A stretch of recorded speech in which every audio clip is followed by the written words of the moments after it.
Good morning guys! Hello, I'm Daisy Treat and welcome back sa ating channel. And for today's video, andito po kami sa Tunnel Mountain Village 1 at ayan, before going and heading to Johnstone Canyon. So this is Tunnel Mountain Village 1 camping ground. At syempre, ang unang-unang namin talagang hinahanap kapag nagka-camping ay ang washroom. So bali, this is our second time na ma-experience namin yung camping dito sa Canada. So ito, meron silang rules na pwedeng gumamit ng generator pero hanggang 10:30 lang. Ayan, ito yung kanilang washroom. Ayan, pwedeng maligo dahil maraming tubig. Thank you, Lord. So bali, ang washroom ay malapit lang din sa tent namin. So Tunnel Mountain Village 1, dahil meron kasing Tunnel Mountain Village 2. So sa Village 2 daw ay merong powered or pwedeng gumamit ng kuryente. And kaya yung iba rito ay nagdadala sila ng sarili nilang generator. Pero hanggang until 10:30 lang yung paggamit ng generator kasi medyo maingay din at nakaka-apekto sa ibang camper. Kaya ayun. So ito lang yung gamit namin para sa heater. Pero merong binigay sa amin si Dinah na ito, ayan, Mr. Heater. Ayan, very effective siya. Nilagay ko siya sa paa ko at kahit hindi ako nagkumot, hindi ako nilamig kasi ang sarap niya sa paa at parang paiinitin niya yung buong katawan mo. Kaya sabi ni nanay ko, magic, and it's good for 8 hours. So medyo mahaba-haba na rin yung ano niya, kaya talagang makakatulog ka kahit malamig.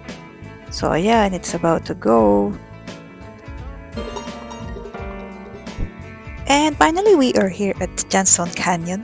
So Johnstone Canyon are located here at Bow Valley Parkway, Banff National Park, Canada. And before kami mag-proceed sa trail, ayan guys, ayan, nag-washroom muna kami. Dito sa entrance, meron washroom. Ayan, nagsimula na kami maglakad. So sa site na to is merong Black Squid Bistro na tinatawag at meron din yan souvenir item at pwede rin kayong kumain and coffee and drinks. And this is the map.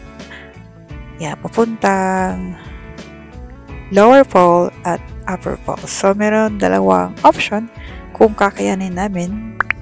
So, bali sa Lower Falls ay meron siyang 1.1 kilometers at tatagal siya ng 30 minutes na trail. While dito naman sa Upper Falls, siya ay 2.6 kilometers at ang time consuming niya ay 1 hour.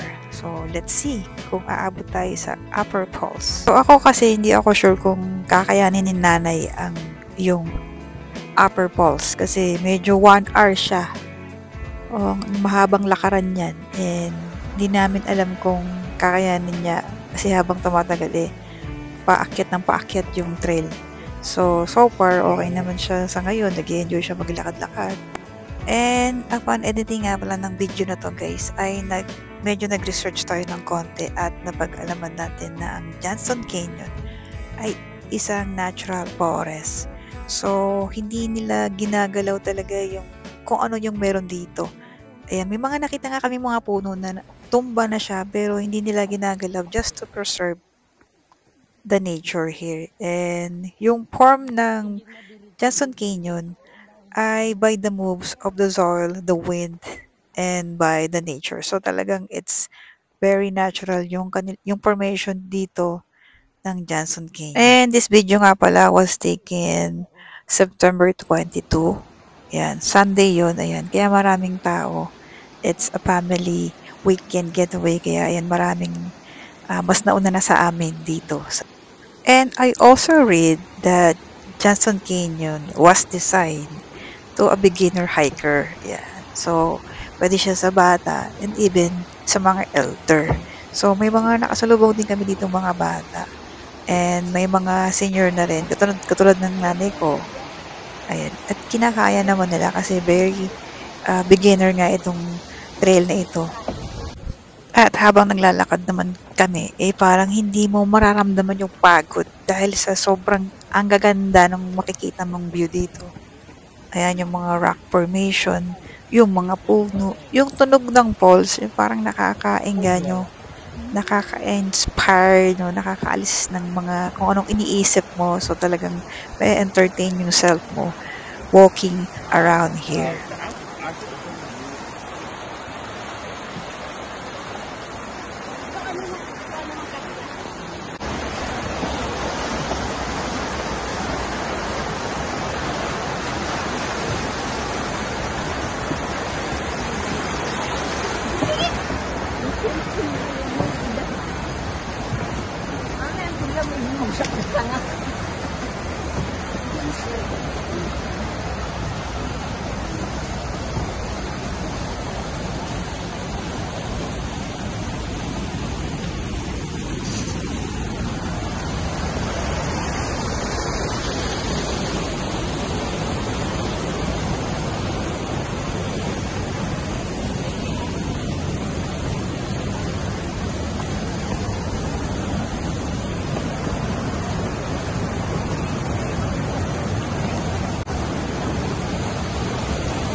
It's usually it's the same.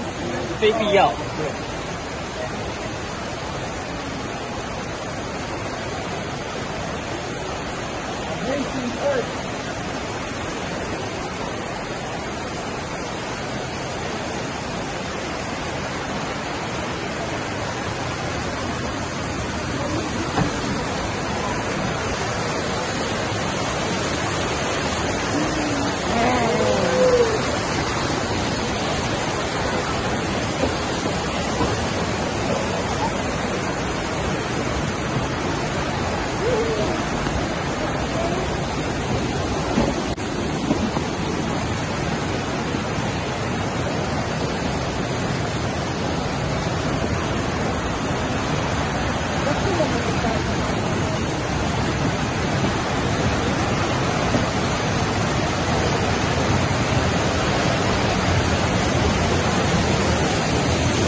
At ayan, finally, na-reach na namin itong lower falls na tinatawag. And as you can see, ang daming taong nakapila doon sa bridge at doon sa cave na maliit na yan. So, meron kasing cave na pwede mo raw makita ng malapitan itong lower falls. So kaya ayan, nakipila na rin kami at habang nakapila eh syempre nag-picture-picture na rin kami.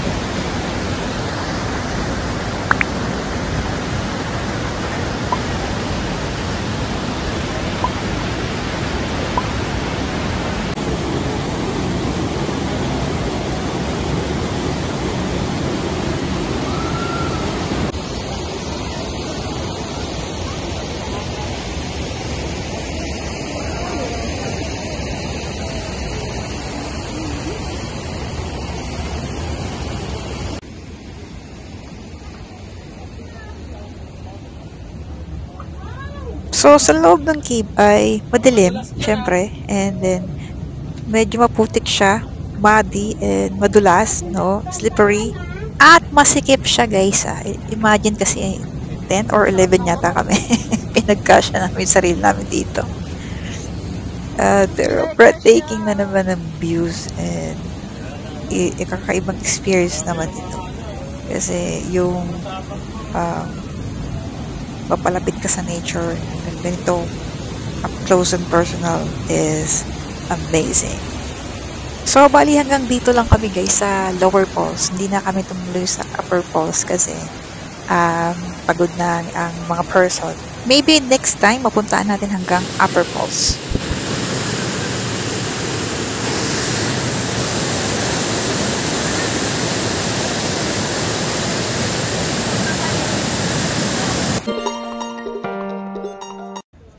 Heads up guys, dito naman tayo sa Natural Bridge. Ayan, kasi papuntan tayo sa may, ano nga ba yun? Sa Emerald Lake. So, madadaanan itong Natural Bridge. So, nag-decide na rin kami bumaba para tumingin. At syempre, magpa-picture dito sa Natural Bridge.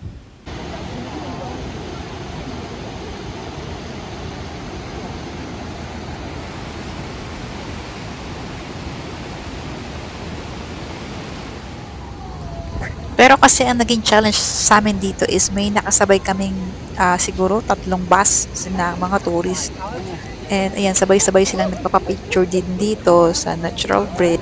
Kasi meron lang silang oras eh. So, meron silang time limit para magpapicture dito. Kaya nagmamadali sila. So, yun lang naging ano sa amin, challenge para makapagpapicture dito. Ang maganda dito sa Natural Bridge is ayan, pwede mong lapitan yung ayan yung falls, ayan, pwede mong hawak-hawakan. At yan, syempre malamig nga. Kaya wag na lang, dahil malamig.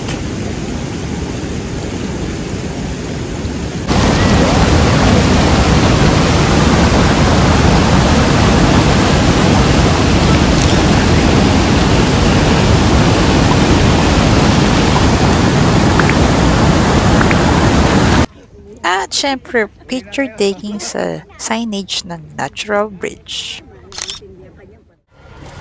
Oh, eto nga pala sila guys, yung 3 bus na nakasabay namin dito sa Natural Bridge. Ayan. Parang lahat sila Chinese eh. Kaya, ayan, ang bilis-bilis nila magpa-picture, kaya sila talaga yung hari. Parang mga ano. O sige, mauna na kami sa inyo. Bye-bye!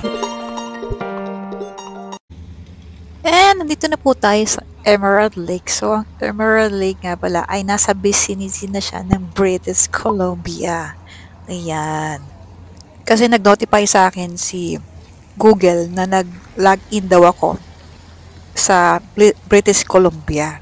So, wala naman sa isip ko. Kaya nung sinearch ko yung location ng Natural Bridge at Emerald Lake ay almost, nandun na siya talaga sa vicinity ng British Columbia. So, si Natural Bridge pala at Emerald Lake ay parte na pala siya ng Yoho National Park. So, that's why it's in here, British Columbia. So, si Emerald Lake, wala ring pinagkaiba, no? Napakaganda rin. Instagrammable din ang kanya mga peg, parang poster. So, wala ka talagang masabi sa ganda. At meron nga rin silang mga bridge dito at meron din silang mga lodge na pwede nyong rentahan if gusto nyo magstay for a night or 2 here sa Emerald Lake. It's very romantic. And meron din kami nakita ditong mga kayak. Pwede rin kayong, you could also bring your kayak here and enjoy the water that's so cold.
Ayan guys, salamat sa pagsama sa amin dito sa Emerald Lake. And thank you for reaching this far, watching this video. And sa next vlog nga pala ay ipapakita din namin sa inyo or share namin sa inyo yung naging journey namin sa pag-visit sa Takakaw Falls and sa stay namin sa cabin. Thank you for watching and see you to my next vlog. Bye!